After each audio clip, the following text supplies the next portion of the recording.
queremos invitar a la doctora Vania Martínez, psiquiatra infantil y del adolescente, académica de la Facultad de Medicina de la Universidad de Chile, directora del Núcleo Milenio IMAI e investigadora del Instituto Milenio MIDAP, quien nos presentará el tema Abordaje del riesgo suicida en estudiantes de educación superior. Vania también es miembro del Consejo Asesor que trabajó en el informe de recomendaciones y orientaciones en materia de salud mental que se entregó a la Subsecretaría de la Educación Superior. Muchas gracias.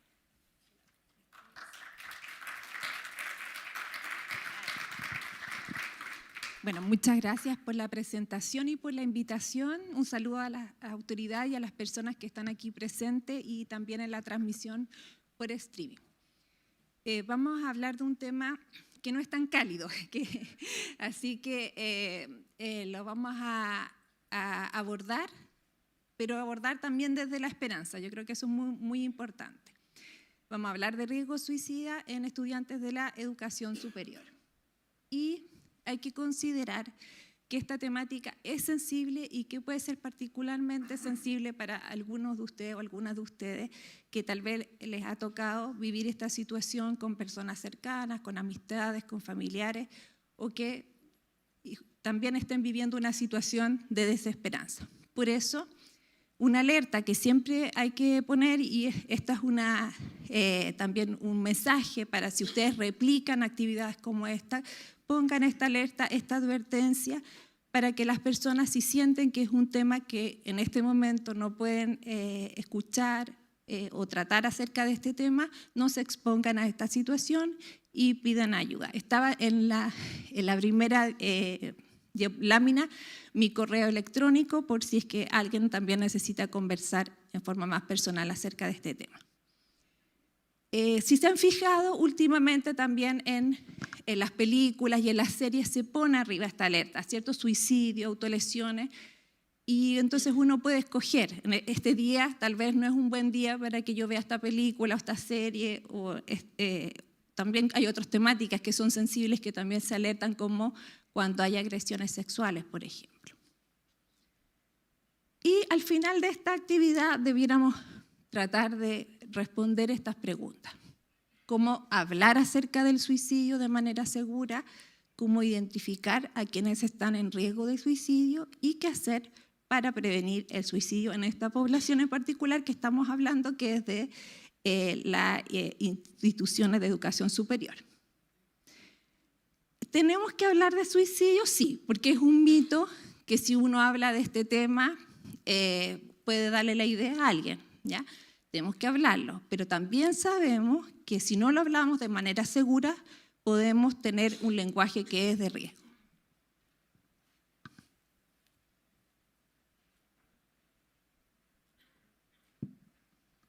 Ya, es un lenguaje seguro aquel que no estigmatiza, que es respetuoso, que es libre de juicio, que pone a la persona primero y no a sus condiciones, por ejemplo, condiciones de salud mental o sus riesgos, y no asociar este lenguaje al lenguaje propio de delitos o de pecados, y tampoco usar términos ambiguos ni asociados a éxito o fracaso. Entonces, estas son como las reglas para un lenguaje seguro en esta temática. Y algunas también tienen que ver más ampliamente con salud mental, ¿ya?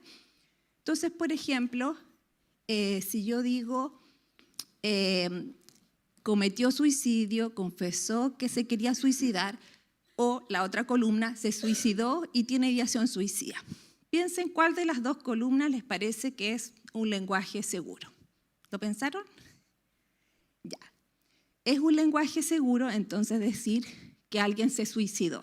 En cambio es de riesgo decir cometió suicidio, porque la palabra cometer está muy asociado a delitos, a errores. Uno no dice cometió un cumpleaños, no, son cosas negativas, ¿cierto? Cometió algo que además asociado a delito y a pecado.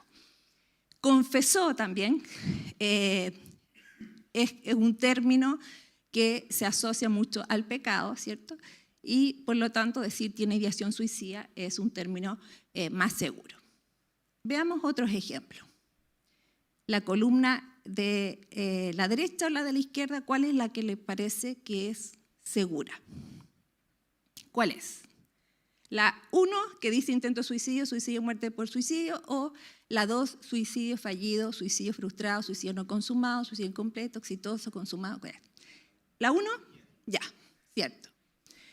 Pero no nos damos cuenta, ustedes a lo mejor ahora van a empezar a tomar más conciencia de cómo en protocolos incluso que quizás pueden tener ustedes, documentos oficiales que todavía tenemos en los ministerios de Educación y de Salud, aparecen estos términos y tenemos que irlo modificando.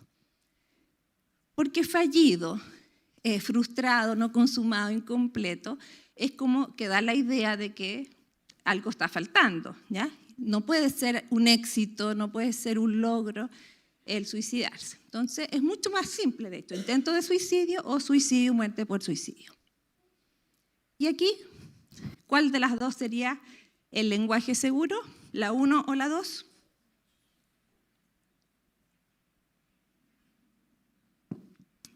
La 2, ¿cierto? Entonces hablamos de una persona que se suicidó, pero hay libros incluso, documentos, como les digo, que circulan diciendo los suicidas. Yo atiendo intentadores o atiendo suicidas, ¿ya? Pero también lo usamos en general en salud mental, por ejemplo, diciendo los depresivos, los bipolares, las limítrofes. Y también lo ocupamos más ampliamente en salud diciendo los hipertensos, los diabéticos, los crónicos, los epilépticos, ¿ya? Entonces es algo que debiéramos también reemplazar por esto, es una persona que tiene una condición.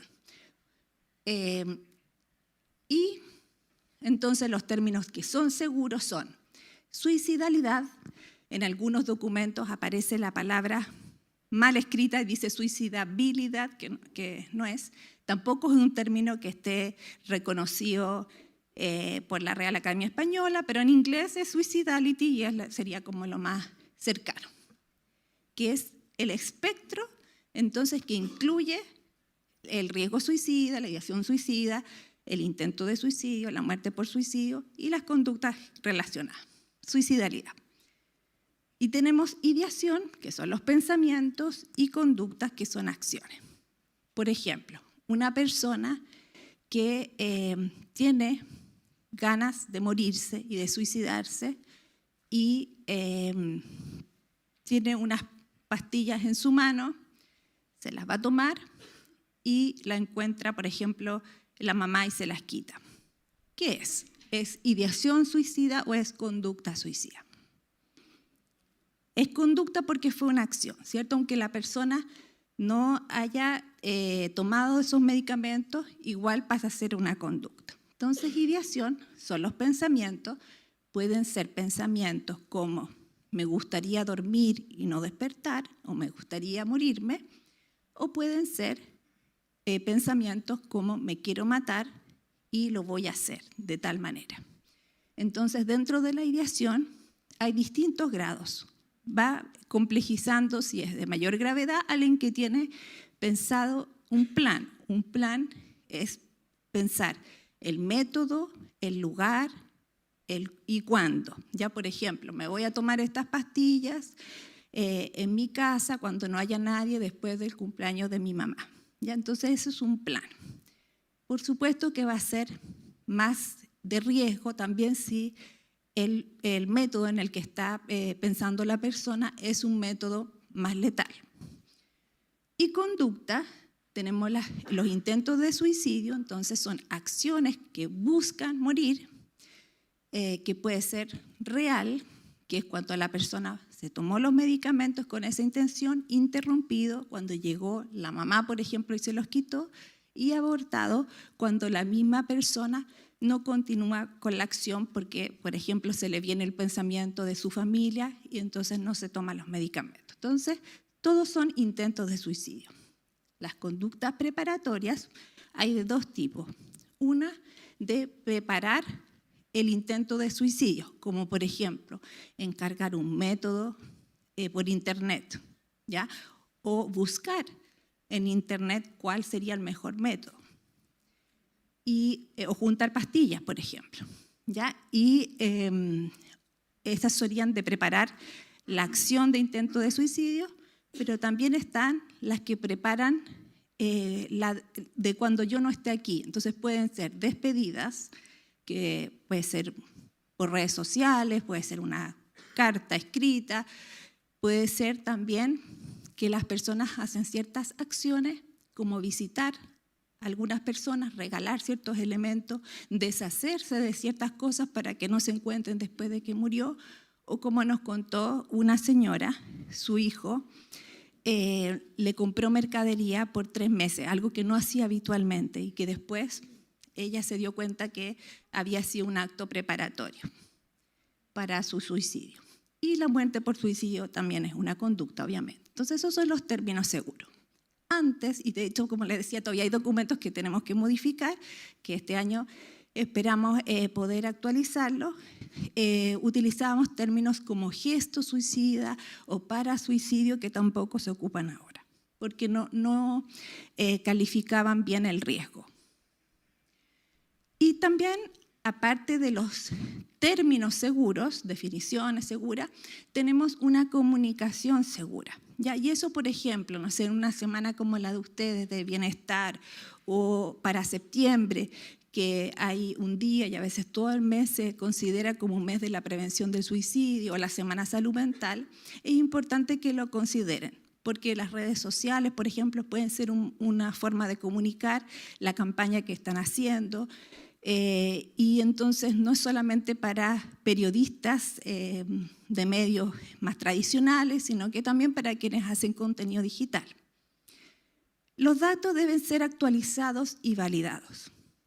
Tiene que hablarse de la multifactorialidad, ¿ya? Porque si yo digo, tenemos a esta persona que murió por suicidio o se suicidó porque la habían echado de su trabajo o tenía acoso laboral o le hicieron bullying o una funa, pasa a ser un único factor. Y si bien ese factor puede haber sido un factor importante, no es el único, ¿ya? Porque muchas personas podrían haber vivido ese mismo factor y no todas se iban a suicidar. Entonces siempre es multifactorial. Y hay que complejizarlo, porque si no, yo le doy la señal a otras personas que estén viviendo en la misma situación que ese es el camino para acabar con cierto malestar o dolor psicológico. Y también es importante informar cómo prevenir y dónde encontrar ayuda. Entonces, constantemente nos encontramos con comunicaciones que aparece tal persona se suicidó, pero uno lee la noticia y en ninguna parte dice, si tú estás pasando por una situación como esta, pide ayuda y este es el teléfono o el medio en el que tú puedes pedir ayuda. Saben que en Chile tenemos un número de línea telefónica de crisis. ¿Saben eso? ¿Sí? ¿Y cuál es el número? Alguien me dijo el número, pero no sé si lo dijo completo, porque es asterisco 4141, o sea, es importante poner el asterisco, ¿ya? También tenemos los efectos Werther y Papageno. El efecto Werther, para quienes no lo conocen, es el efecto del contagio de la conducta suicida y que se da, el nombre lo toma de una novela de Goethe, o sea, hace harto tiempo atrás. En ese momento se publicó Las desventuras del joven Werther, que era un joven en esta novela que tiene una decepción amorosa y se suicida. Entonces, en esa época hubo un aumento de las muertes por suicidio de jóvenes que habían leído el libro y con el mismo método del protagonista. Entonces, después, más adelante, otros autores tomaron este nombre para ponerle a este efecto. Esto se da, ¿ya? Y por ejemplo, con una serie de Netflix que se llama Las 13 razones, en esa serie, en la primera temporada, no se tomaron ciertas precauciones que después, a la luz de las investigaciones, se vio que produjo un aumento de riesgo suicida en algunas personas, no son todas, pero en algunas personas. Y después entonces se consideraron algunos elementos de seguridad, como por ejemplo que la escena en la que aparece la protagonista suicidándose se elimine, como por ejemplo que esta alerta que diga esto es ficción. Y si tú necesitas ayuda, puedes contar con este tipo de ayuda. En Chile, por ejemplo, Netflix hizo una asociación con la Fundación Todo Mejora, que es una fundación que tiene un chat de la hora segura que especialmente aporta a la prevención del suicidio y del bullying en personas de la comunidad LGBT, pero en esa oportunidad se amplió a dar atención o primera orientación a toda la población joven. Y el efecto Papageno viene su nombre de la ópera de Mozart que se llama Flauta Mágica, en la cual el personaje también sufre una decepción amorosa y tiene riesgo suicida, pero aparecen otros 3 personajes que le muestran otros caminos y otras salidas y por lo tanto no se suicida. ¿Ya? Entonces eso es lo que buscamos, lograr que a través de la comunicación de riesgo suicida también incorporemos elementos de cómo pedir ayuda de personas que han sobrevivido a situaciones complejas y que le demos mensajes de esperanza. Ya, aquí, bueno, lo pasé, pero me había olvidado hacer la pregunta. Entonces, datos actualizados y validados son importantes. ¿Es Chile uno de los países del mundo, pongamos, uno de los 10 países del mundo que tiene tasas más altas de suicidio, verdadero o falso?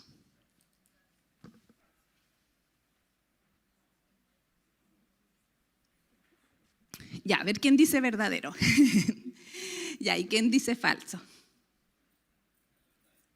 Ya, hay varios blancos aquí presentes, no sé, en el streaming. Es falso. Entonces, Chile, si vemos, estos son datos oficiales de la Organización Mundial de la Salud, tiene tasas de un color que es intermedio, que es el segundo de los colores, y los países que tienen tasas más altas son los países que tienen el color más oscuro. Y hay países que tienen tasas más bajas que nosotros, que son los del color más claro. Y entonces, esto no quiere decir que nosotros nos quedemos tranquilos, porque una muerte por suicidio tiene un gran impacto. O sea, igual tenemos que seguir tomando acciones. Pero en nuestro país estaríamos dentro de las tasas en promedio. Tampoco dentro de América, ya que a veces también se pone como dentro de América, somos uno de los países que tenemos tasas más altas, tampoco. Tampoco dentro de los países de la OECD, ¿ya? Lo que sí hay que considerar que hay países que pudieran tener datos que no son tan de buena calidad, y eso la misma Organización Mundial de la Salud tiene como ese ranking. Porque hay países en que tal vez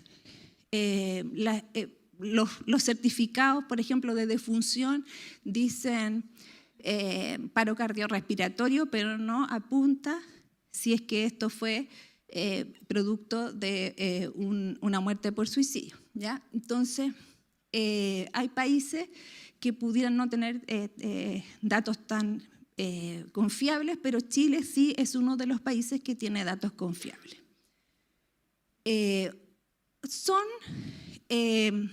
¿Quiénes son las personas que tienen más riesgo de morir por suicidio? ¿Los hombres o las mujeres? Los hombres. ¿Quiénes intentan más suicidarse? ¿Las mujeres o los hombres? Las mujeres, ¿ya?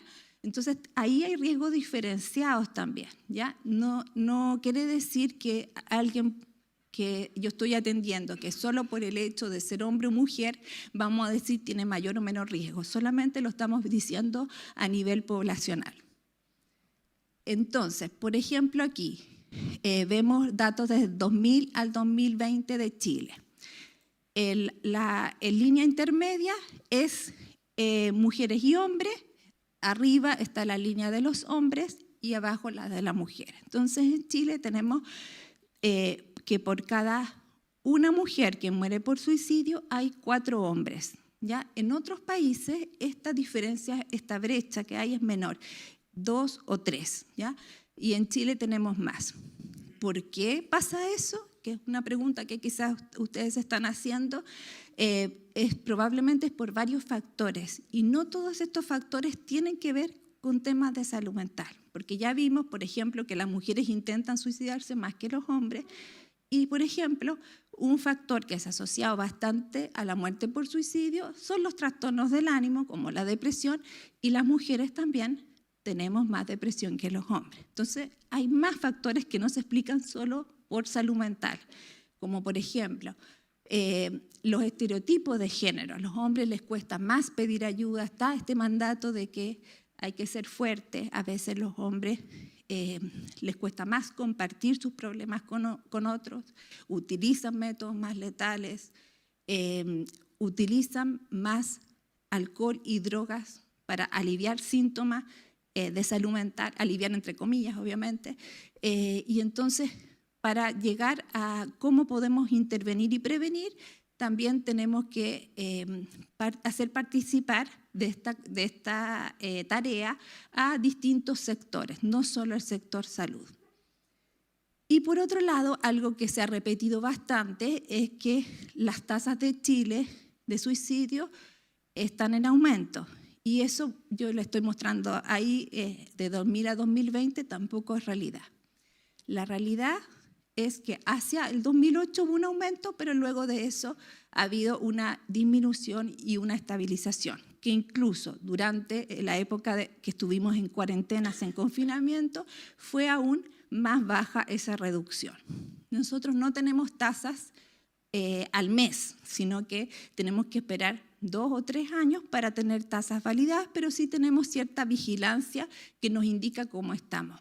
Entonces, después de la pandemia, hemos tenido una vuelta a las tasas anteriores, que realmente hubo una disminución muy importante para el 2020 de las muertes por suicidio. ¿Y eso por qué puede haber ocurrido? Bueno, las personas estaban más cercanas unas a otras, ¿cierto?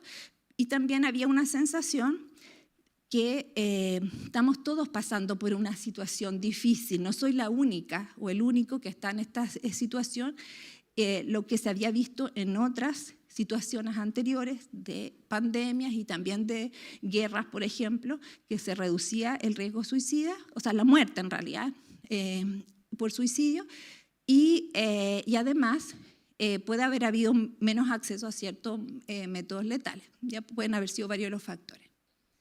Porque estaba todo como para que aumentara, porque había menos accesos a tratamientos de salud mental y más síntomas de ansiedad y depresión. Entonces, nuevamente, pensar que no es el único factor que influye en las muertes por suicidio o la depresión o el acceso a tratamiento.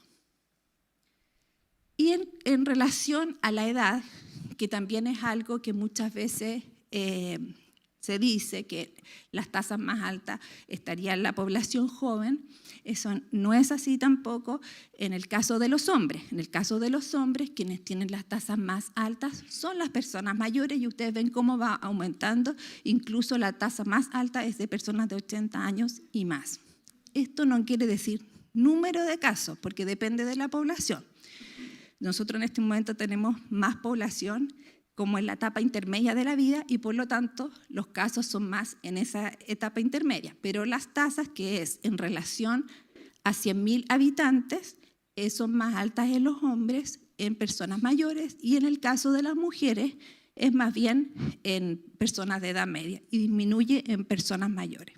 También, nuevamente, esto no es porque sea un solo factor, probablemente las personas mayores, que son hombres, sus redes las armaron en torno al trabajo o a ciertas amistades que las empiezan a perder, hay mayor sensación de soledad y también todos los temas de estereotipos de género. Son hipótesis en todo caso, que hay que poder ir confirmando si esto es así o no con estudios antropológicos, sociológicos, de economistas, y por eso la importancia de tener centros interdisciplinarios de investigación como el Núcleo Milenio y MAI, que es el que yo dirijo, o el Instituto Milenio y que es en el que participo. En Chile, ¿qué regiones tienen las tasas más altas? Nuevamente no es número de casos, sino que en relación a su población son las regiones de Aysén, los lagos, también la Araucanía, los ríos, pero destaqué Aysén y los lagos, ¿ya? ¿Y cuáles tienen tasas más bajas? Son del norte, ¿ya? Antofagasta y Tarapacá, también Arica y Parinacota serían tasas más bajas. ¿Por qué pasa eso? ¿Qué creen ustedes? ¿Tenemos tasas más altas en el sur? Más altas ¿Horas de sol? Ya, pero no podría ser el único factor, porque si se fijan en Magallanes, que queda más al sur que las regiones que dijimos que tenían tasas más altas, no tiene una tasa tan alta.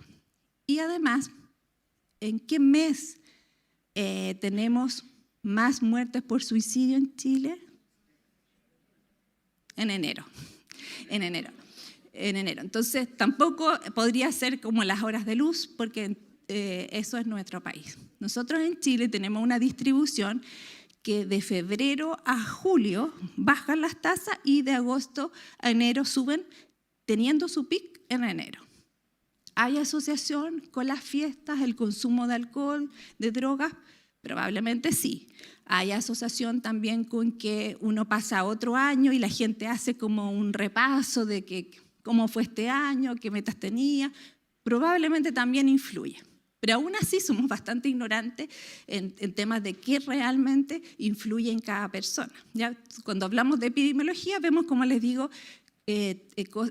poblaciones, ¿ya? Y por ejemplo lo de enero es algo que sistemáticamente se ha visto durante los últimos 5 años, así que es algo que podríamos decir que es algo que es un número no esporádico, no es que pasó en un año solamente, por eso que también es importante considerar estos valores en varios años. Pero la buena noticia es que Chile sí tiene un programa nacional de prevención del suicidio, algo que no tienen todos los países, ¿ya? Y nosotros tenemos este programa hace 11 años y tiene 6 componentes.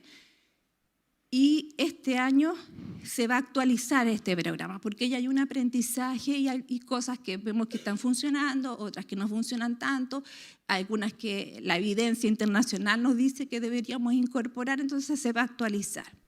Ustedes pueden acceder a un documento de un policy brief con recomendaciones para esto que está disponible.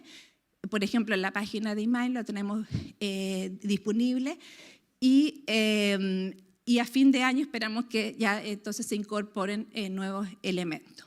Entonces, ¿cuáles son estos 6 componentes?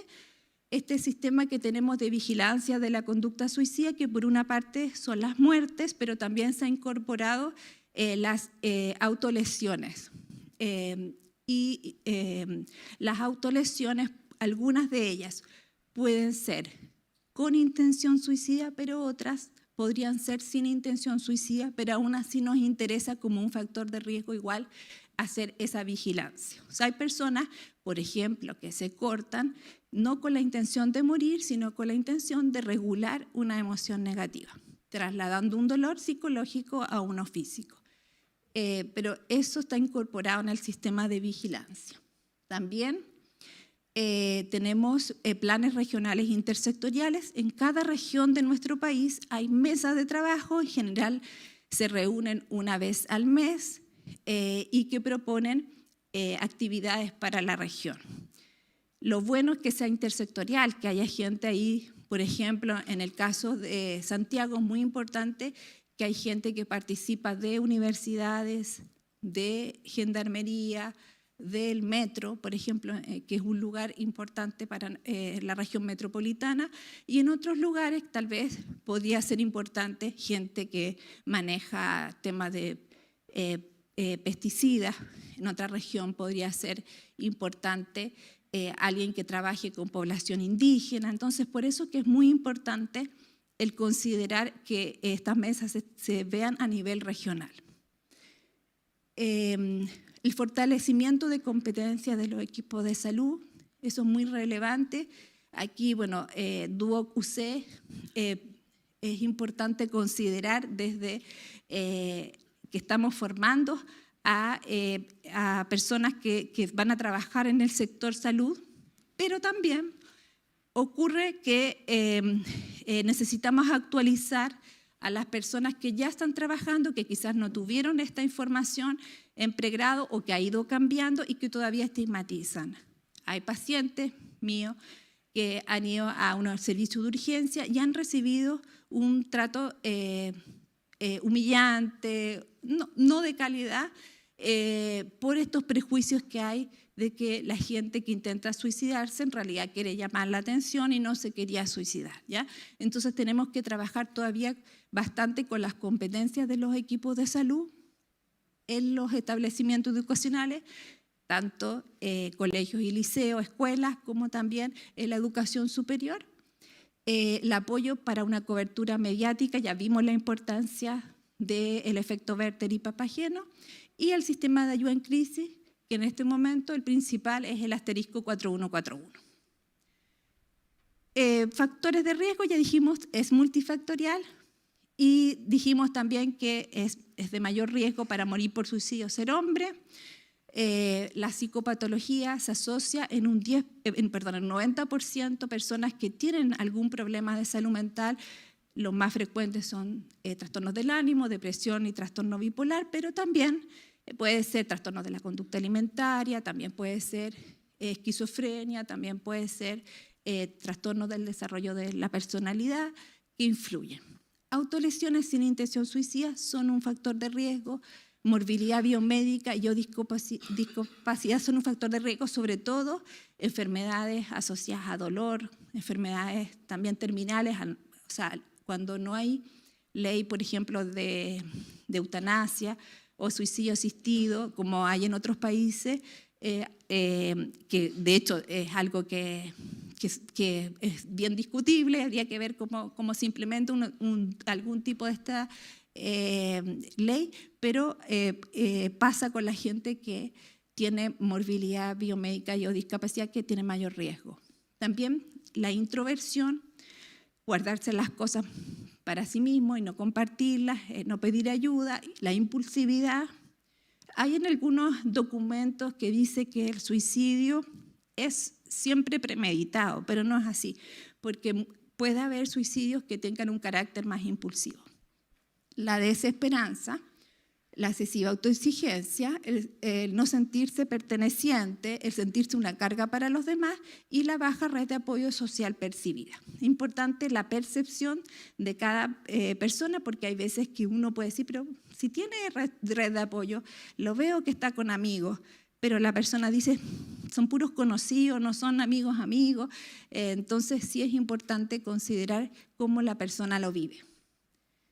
También la ideación suicida persistente, los intentos de suicidio previos son factores de riesgo.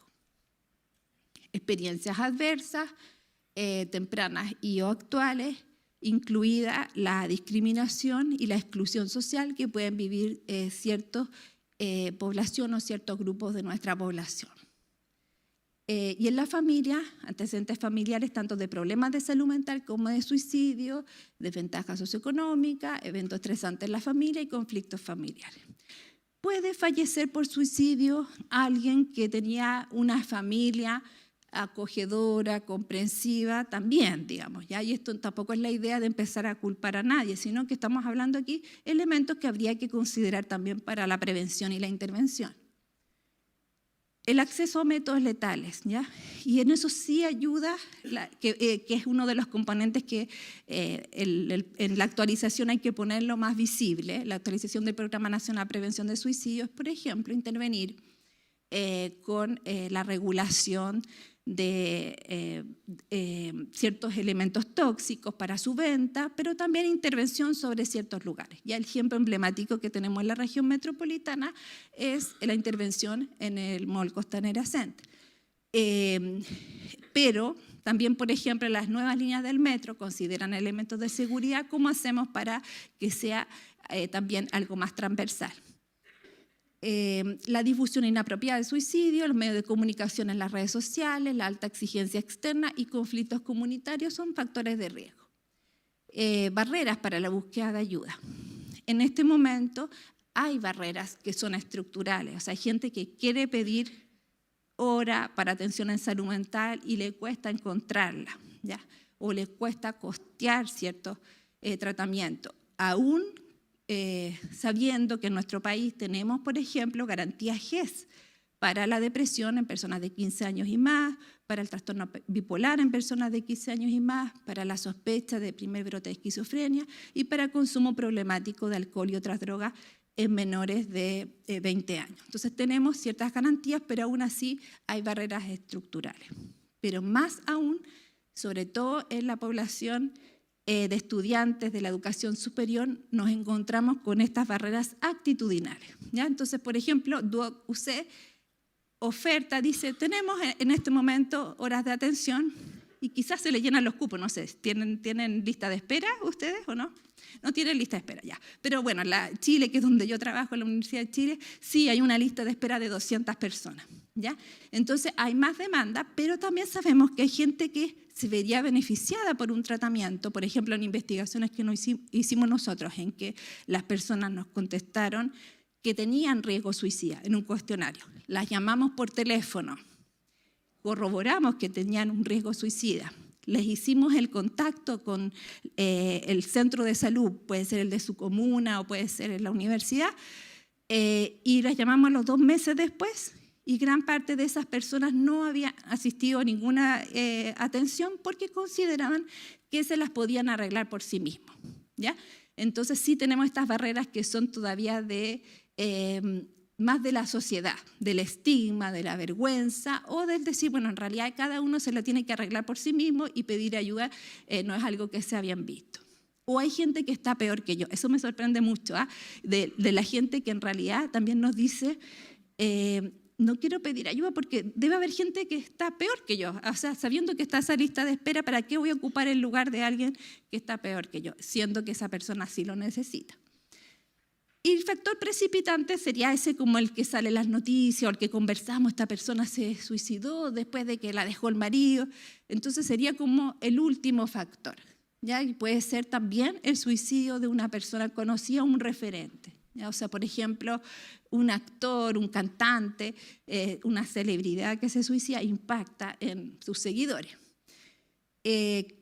Crisis en trayectoria académica y el consumo problemático de alcohol y otras sustancias. Entonces, por ejemplo, alguien no está bien, se ve que no está bien, sus amigos se dan cuenta y le dicen, ya, tira para arriba, vamos a tomarnos un copete, ya fuman unos pititos.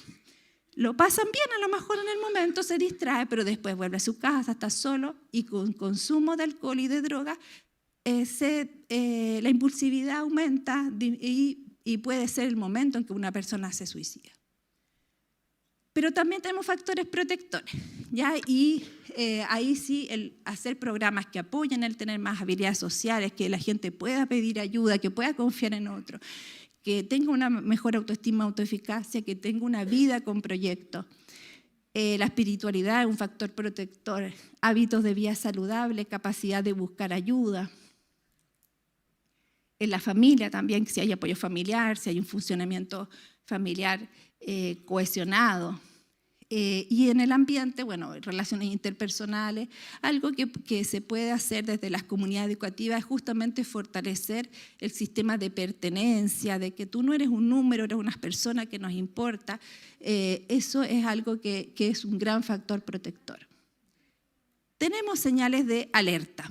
¿Ya? Estas señales de alerta pueden ser indirectas, que vendría siendo como una luz amarilla, y una luz roja sería una señal de alerta directa, ¿ya? Entonces, indirecta es vemos a esa persona que no la vemos bien, ¿ya? Que pareciera que está deprimida, o sea, poca energía, más irritable, desanimada, cambios en el sueño, en la alimentación, bajó las notas, y ahí también las instituciones educativas pueden tener ciertos sistemas de alerta temprana, diciendo, esta persona está faltando mucho, o le iba bien y ahora bajó su rendimiento. Entonces, tener esas alertas. Incremento en el consumo de alcohol y drogas, entonces una luz amarilla. ¿Y qué es lo que deberíamos hacer frente a una luz amarilla? Es conversar con esa persona, preguntarle cómo está, manifestarle nuestro interés por entender lo que le pasa y conectarla con atención en salud mental. Y una señal de alerta directa es algo como más urgente, una luz roja. Entonces, si alguien escribe o dice que se quiere morir, o un mensaje de mucha desesperanza, o tiene actos de despedida, que eso es lo que vimos que eran parte de las conductas preparatorias, o la búsqueda de métodos suicidas, o conducta autolesiva, entonces ya una señal más directa de que alguien realmente necesita ayuda.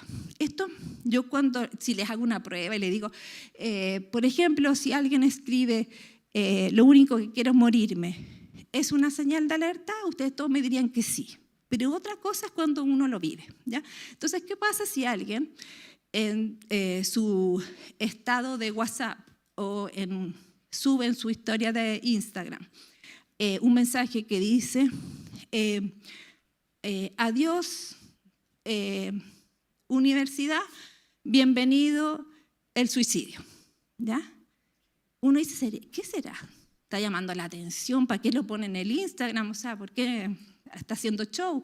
Entonces no es tan fácil esto que yo les digo, de que realmente considerar que esa persona podría estar en riesgo. Quizás no, pero más vale la pena conectarse con esa persona y ver lo que le está pasando, ¿ya? Y para eso, entonces, la escala de Columbia es la que nuestro país también ha escogido como una escala que es breve y que puede ser aplicada por distintas personas. No necesitas ser psicólogo, ni médico, ni psiquiatra para poder aplicar esta escala. Tiene 6 preguntas, esta versión que es como de triage o screening, y se hacen todas las preguntas. Si la persona a la pregunta 2 responde que sí, que es, ¿has tenido realmente la idea de suicidarte? Porque ahí le vamos a preguntar si tiene la intención, con qué método, si lo ha planificado. Pero si me dice que no, no le voy a preguntar eso porque no ha pensado en suicidarse, pero sí le voy a preguntar siempre la 6, la pregunta 6. Entonces, es bien breve. Las preguntas 1 a las 5 son de ideas de suicidio y se preguntan en relación al último mes. Y la pregunta 6 es de conducta suicida, que incluye intentos de suicidio y conductas preparatorias, y es en los últimos 3 meses. Entonces, un periodo más amplio. Si la persona responde que sí a la 1 o a la 2, ya tenemos un riesgo que creo que le vamos a cambiar, no le vamos a poner leve, porque da la impresión que leve fuera poco. Entonces le vamos a poner algo como riesgo en alerta, ¿ya? Que igual hay que considerarlo. Porque si alguien te dice, he deseado estar muerto, poder dormir y no despertar, es alguien que está en un cierto riesgo. O has tenido realmente la idea de suicidar, te dice que sí, también está en un riesgo. Entonces sería un riesgo amarillo. Naranjo es cuando dice, has pensado en cómo llevarías esto a cabo, y el rojo es cuando las personas ya tienen la intención o han tenido conducta suicida en los últimos 3 meses. Entonces, frente a este tipo de riesgo alto, es importante tener conductas más activas dentro de las primeras 24 horas, pero también habría un riesgo que es inminente, que eso sí es como trasladar a alguien a un servicio de urgencia. O sea, ¿qué pasa si la persona tiene un riesgo alto, pero además está pensando en un método que es muy letal y que lo va a llevar a... Dice, yo cuando salga de aquí voy a hacer tal cosa, ¿ya? Entonces, es inminente.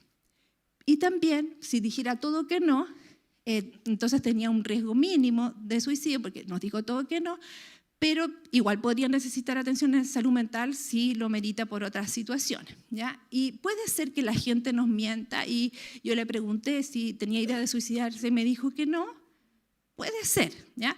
No es lo más frecuente cuando uno le da la posibilidad a la gente y le dice que te quiero ayudar, te voy a hacer ciertas preguntas, pero, por ejemplo, si le digo, ay, pero no has pensado hacer ninguna tontera. Si yo le digo ese mensaje, va a ser difícil que la persona se abra y me diga qué idea está teniendo. Entonces, ¿cuál sería la conducta a seguir frente a esto? Una actitud empática, de escucha activa, sin juzgar. Hay que realizar protocolos locales. Aquí yo le estoy dando una pincelada, ¿ya? Los voy a invitar a que quienes estén interesados hagan un curso por la plataforma Coursera, que tiene distintos cursos, y entonces hay uno que, si ustedes ponen suicidio, es de nosotros, del Núcleo Milenio y la Universidad de Chile, abordaje del riesgo suicida en adolescentes y jóvenes, ya que ahí pueden también profundizar en esto. Entonces, frente a un riesgo rojo requiere atención urgente, frente a un riesgo leve requiere atención, pero podría esperar algunas semanas, y un riesgo naranja o moderado es intermedio. Entonces, por ejemplo, si yo tengo una lista de espera para atención, no debiera hacer atención en salud mental solamente basado en que la persona lleva más tiempo esperando que otras, sino que también podría incluir estos elementos de mayor gravedad. Y bueno, siempre hay que recordar que nosotros desde las instituciones de educación superior no podemos hacernos cargo de cuidar a una persona, entonces por lo tanto tenemos que activar la propia red de la persona, y en eso muchas veces hay que abrir este tema y ya deja de ser confidencial comentándole este riesgo a las personas más cercanas, pero siempre, digamos, que sea en beneficio de la persona. El plan de seguridad es algo que hacemos justamente para prevenir nuevos episodios, pero cuando la persona no está en una situación de crisis, porque en una situación de crisis es difícil que pueda pensar en qué elementos pueden serle útiles para reducir su riesgo, ¿ya? Entonces, cuando la persona se calma y tiene menos riesgo, hacemos el plan de seguridad, que incluye elementos como mis señales de alerta, mis razones para vivir, haciendo un entorno seguro, cosas que puedo hacer para calmarme, personas que puedo contactar, lugares que puedo visitar y apoyo profesional. Tenemos una aplicación para celulares, Cuida tu Ánimo, que es gratuita, que la hicimos en base a la evidencia, pero también en contacto con jóvenes, que puede servir tanto para prevenir depresión y riesgo suicida como para acompañar un tratamiento ahí con distintos elementos. Y posvención. Posvención es un tema que hemos hablado poco en general y es importante que lo incorporemos. Ojalá que nunca tengamos que ocupar un protocolo de posvención en nuestras comunidades educativas, pero si hay que ocuparlo, es bueno tenerlo y no pensarlo en el momento, porque pensarlo en el momento nos puede hacer cometer errores que serían de preocupación. Entonces, posvención es lo que hacemos después de que una persona ha fallecido por suicidio. Prevención, lo que hacemos antes; posvención, lo que hacemos después. ¿Y qué es lo que busca? Una recuperación saludable de las personas cercanas y la comunidad afectada, y reducir el riesgo de un comportamiento suicida imitativo, ¿ya? Y para eso es muy importante el que se consideren que hay elementos que son perjudiciales. Uno de ellos, por ejemplo, sería que ya ocurrió esto en un curso, por ejemplo, falleció, y entonces nosotros ahora vamos a hablar con todo el curso, que todos nos digan cómo se sienten, cuáles son sus problemas, y son 50 personas. Y es difícil que yo pueda contener a 50 personas, entonces no es conveniente hacer estas actividades como masivas en las que se busca hablar de los problemas, ¿ya?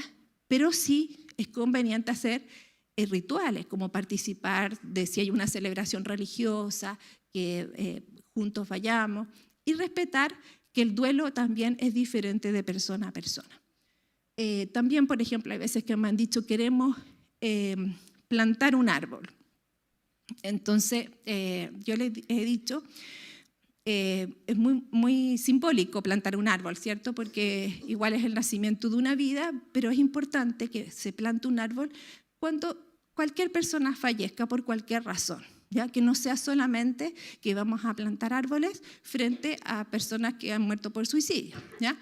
Entonces, bueno, hay cosas así, elementos que creo que se pueden conversar bastante de posvención para poder tener un protocolo que sea apropiado y que también que hay que estar revisando. Entonces, ¿cómo hablar acerca del suicidio? Vimos que había un lenguaje que es más seguro que otro, que podemos ir incorporándolo, ¿ya?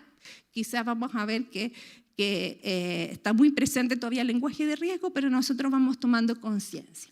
¿Cómo podemos identificar a quienes están en riesgo de suicidio? Considerando que hay señales de alerta, factores de riesgo que nos podrían ayudar a detectar, y podemos aplicar la escala de Columbia.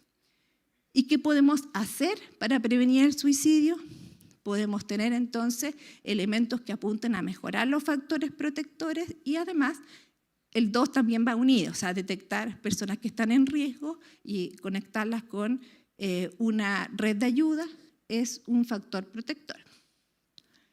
El Núcleo Milenio Más, entonces, que es el que yo dirijo, recibe financiamiento del Gobierno de Chile y tenemos ahí redes sociales, página web, canal de YouTube, donde pueden conocer más de este tema.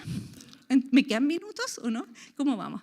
Ya, porque entonces les quería mostrar un video, el video Columbia 1, que es una recreación. Estos son personas que actuaron frente a esto, pero es para que ustedes vean cómo se puede aplicar la escala de Columbia.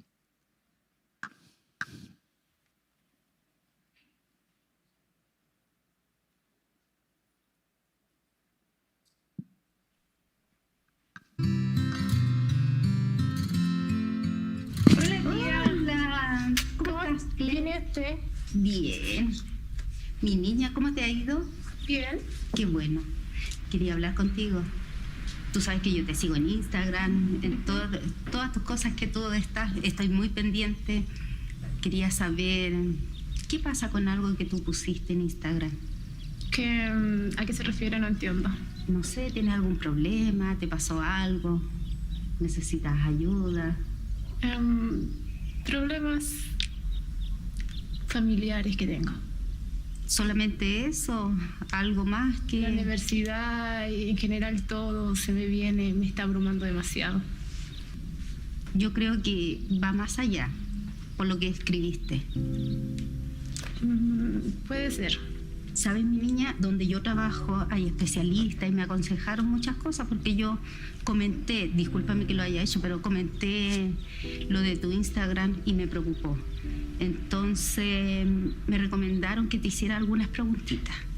¿Aceptas? Sí. Ya. Mira, en este último mes, ¿has deseado estar muerta o poder dormirte y no despertar?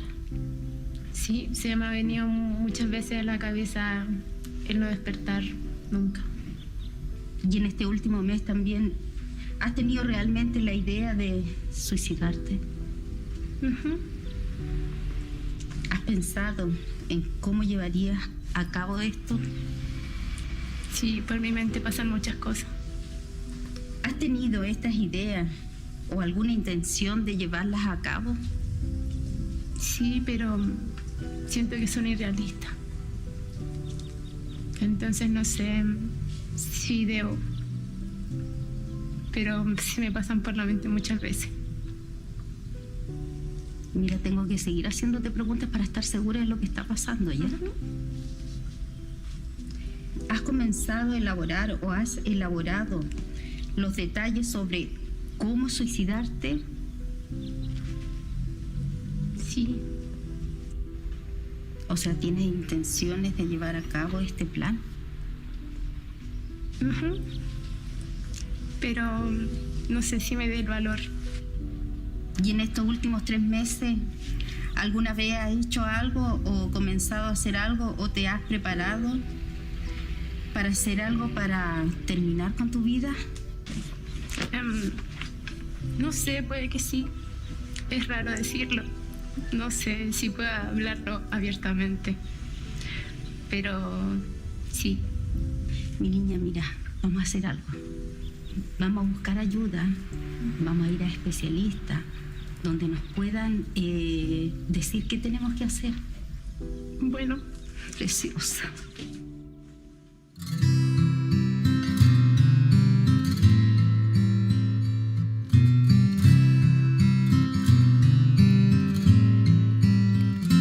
Muchas gracias, Vania, por tu presentación y te felicitamos por el gran trabajo que estás realizando para abordar este desafío nacional. Muchas gracias, Vania. Bueno, Vania, vamos a una ronda de preguntas. ¿Alguien quiere realizar una pregunta a la relatora? Por Bueno, acá. quería comentar en relación al video, ¿cuál es el riesgo que tiene Claire? ¿Tiene un riesgo leve, moderado, alto o mínimo? Alto, ¿cierto? Entonces, bueno, la idea fue ejemplificar que era una tía que le hacía a una sobrina para que no piensen que es algo que no lo puede hacer cualquier persona en este caso. Y como les dije, son personas que no es real, digamos, no es una recreación, ¿ya? Y alguien tenía una pregunta, y sí. Sí, hola. Buenos días, Vania, buenos días a todas, a todos. Mi nombre es Yanara Gajardo, soy coordinadora de apoyo y bienestar estudiantil. Y la pregunta va dirigida a si... Bueno, en primer lugar agradecer mucho la exposición y saber si tienes alguna sugerencia con respecto a estudiantes que nosotros acompañamos y que en algún momento refieren el no querer recibir ayuda profesional. ¿De qué manera podemos abordar y prevenir el suicidio en ellos? Contemplando cuando también hay más factores de riesgo. Sí. Bueno, siempre es importante considerar por qué no quieren recibir esa ayuda. Ya podría ser, por ejemplo, porque ya he ido hartas veces y no me ha servido. O podría ser porque no quiero que me den remedio y me pastillen. Entonces, como que hay que entender cuál es la razón o las razones a las que aluden. Lo mismo pasa cuando uno le dice a las personas, queremos hablar de este tema con tu familia, por ejemplo, con tus padres, ¿ya? Y te dicen, no quiero que les diga. También tratar de entender ¿por qué no lo quieren hacer? No, es que mi mamá un día, cuando otra psicóloga le contó, llegó a la casa y me dijo que andaba pensando puras tonteras y se enojó conmigo y no hizo nada. ¿Ya? Entonces uno tiene que entender qué es lo que hay detrás para poder también intervenir. Pero en general una de las cosas que sirve es proponerle que haga la prueba de ir a una sesión. ¿Ya? Una sesión y ve cómo te va. Lo ideal es que esa sesión sea un poco derivación asistida, ¿ya? Y decirle entonces a la persona que va a recibir que estamos frente a alguien que le está costando recibir ayuda también para que tome ciertas precauciones. A veces se puede, a veces uno no tiene contacto con la persona a la que va a derivar, pero si se puede es lo ideal. Entonces, como no plantear algo a largo plazo, sino plantear algo que anda una vez y ve cómo te va y me cuentas cómo te va. ¿Ya? Eso yo creo que puede ser.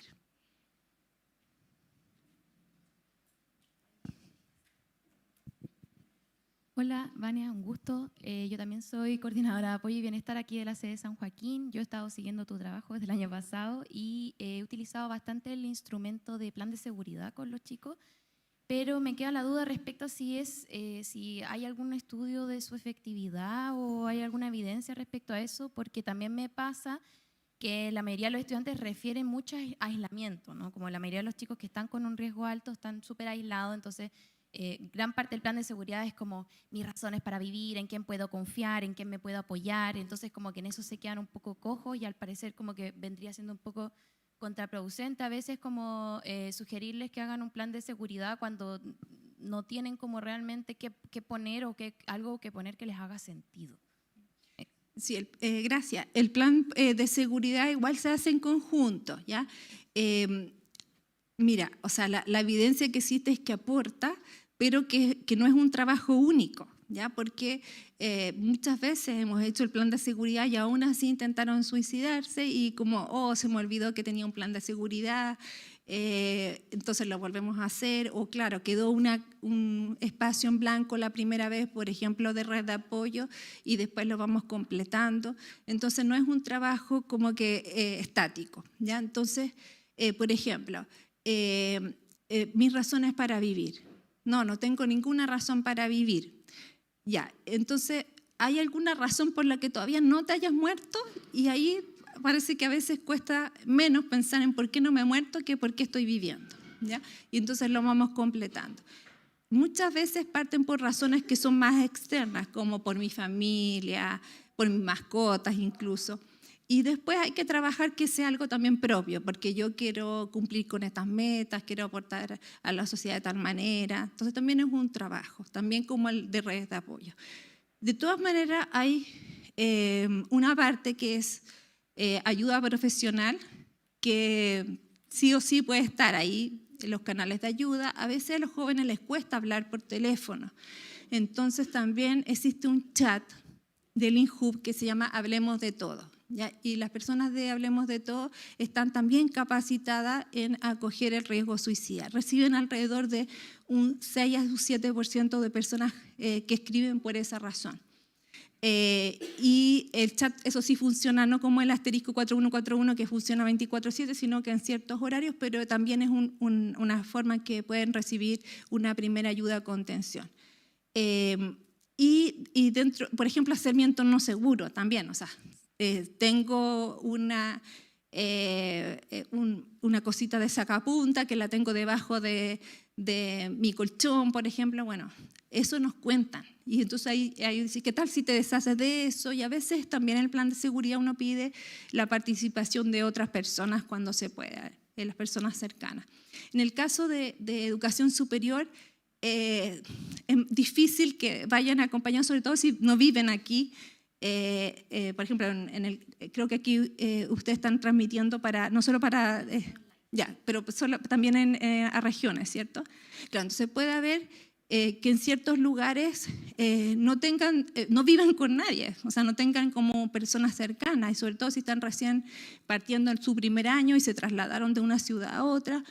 Y entonces de a poquito hay que ver cómo nos conectamos con ciertas redes. Y ahí las comunidades educativas, claro que pueden tener su rol. Deporte, talleres de distinto tipo, pueden tener su rol. Entonces, el mensaje es que el plan de seguridad no es estático, que hay que trabajarlo en conjunto y siempre como considerar de todas maneras la parte de eliminar elementos que pueden ser de dañarse o letales y el apoyo profesional donde puedes recibirlo. Hola, Vania. Soy Andrea Torres, yo trabajo acá en la Unidad de Salud Mental en la Pontificia Universidad Católica y yo te quería preguntar algo que me llamó la atención, que hablaba sobre el Programa Nacional de Prevención del Suicidio y había un punto que decías que trabajan con algunos programas preventivos en establecimientos. ¿Cuáles son esos programas? O sea, ¿cómo se ejecutan? ¿A quién van dirigidos? ¿A estudiantes? ¿A colaboradores, funcionarios? ¿Qué hacen en esos programas? Bueno, en Chile hay una guía de recomendaciones para la prevención de conducta suicida en establecimientos educacionales, ya que también es muy fácil de descargar con ese nombre, que fue hecha en conjunto el Ministerio de Salud y el Ministerio de Educación. Tiene un foco más particular en liceos, colegios, escuelas, ¿ya? Pero también los principios son pertinentes para educación superior. Existe una guía que es más como didáctica del Ministerio de Salud, que es prevención del suicidio para educación superior, que yo creo que también ahí es fácil que la puedan descargar. De hecho, son como las herramientas que están desde los ministerios para poder aportar, ¿ya? Entonces, en esos protocolos que hay que hacer o esas actividades que hay que hacer, hay que considerar, por ejemplo, un elemento que es clima protector. Y ahí dice qué principios son importantes. Hay otro, que por ejemplo, la prevención de ciberbullying, bullying, funas, ¿ya? Puede ser algo que se puede trabajar en las comunidades educativas. También está la escala de Columbia, cómo se detecta, cómo capacitamos a la gente para que se sociabilice. Está también los elementos de posvención. Entonces tenemos estas recomendaciones, pero cada institución tiene que hacer su propia bajada a nivel local. Gracias. Muchas gracias, Vania.